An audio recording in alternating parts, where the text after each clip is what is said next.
जय भोलेनाथ मित्रों, स्वागत है आपका हमारे channel a life changing story पर। भगवान भोलेनाथ की कृपा आप पर और आपके परिवार पर सदा बनी रहे, यही हम कामना करते हैं। प्रिय दर्शकों, आज हम आपको सूत जी द्वारा शिव पुराण की महिमा का वर्णन किस प्रकार है यह बताएंगे। लेकिन उससे पहले अगर आप भी हैं भगवान भोलेनाथ के भक्त तो इस वीडियो को लाइक शेयर जरूर करें। तो दर्शकों, आते हैं शिव पुराण के दूसरे अध्याय पर। शिव पुराण के सुनने मात्र से देवराज को हुई शिवलोक की प्राप्ति। शौनक जी ने कहा, हे सूत जी, आपको परमार्थ तत्व का संपूर्ण ज्ञान है। आपकी कृपा से, आपकी बताई हुई दिव्य कथा से आज हमने यह जान लिया कि इस भूतल पर कल्याण के लिए इस कथा से उत्तम दूसरा कोई साधन नहीं है। अब आप हमें कृपा करके यह बताइए कि इस पृथ्वी पर इस कथा को सुनकर किस प्रकार के पापी शुद्ध हो सकते हैं। सूत जी बोले, हे मुनि, इस पुराण के पठन अथवा ज्ञान से अवश्य ही पापी, दुराचारी और काम क्रोध में डूबे रहने वाले लोग शुद्ध हो सकते हैं।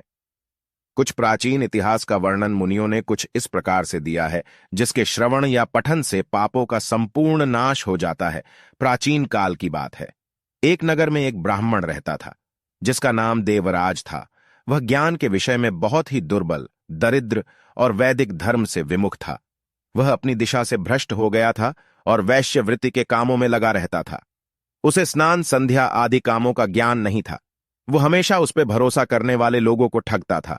उसने सभी लोगों के धन को हड़प लिया था और वह एक भी धन धर्म के काम में नहीं लगाया था।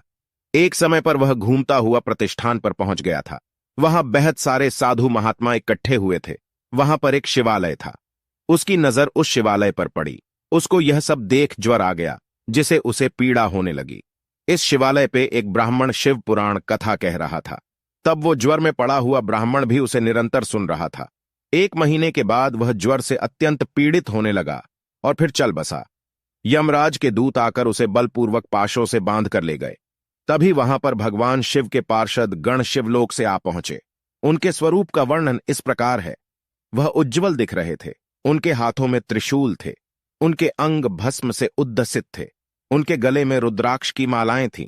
वो लोग अत्यंत क्रोध के साथ यमपुरी में गए और यमराज के दूतों को खूब मारा और धमकाया और उस देवराज को उनके चंगुल से छुड़वाकर अपने अद्भुत विमान में बिठाकर कैलाश पर जाने लगे। यमपुरी में तब बहुत कोलाहल मच गया था, जिसे सुनकर धर्मराज अपने भवन से बाहर निकले।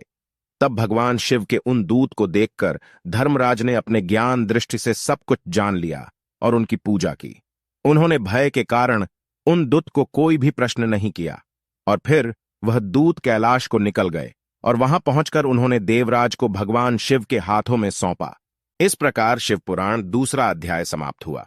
अगर आपको यह वीडियो अच्छा लगा हो तो इसे लाइक शेयर जरूर करें और इसी तरह की अन्य वीडियो देखने के लिए चैनल को सब्सक्राइब जरूर करें।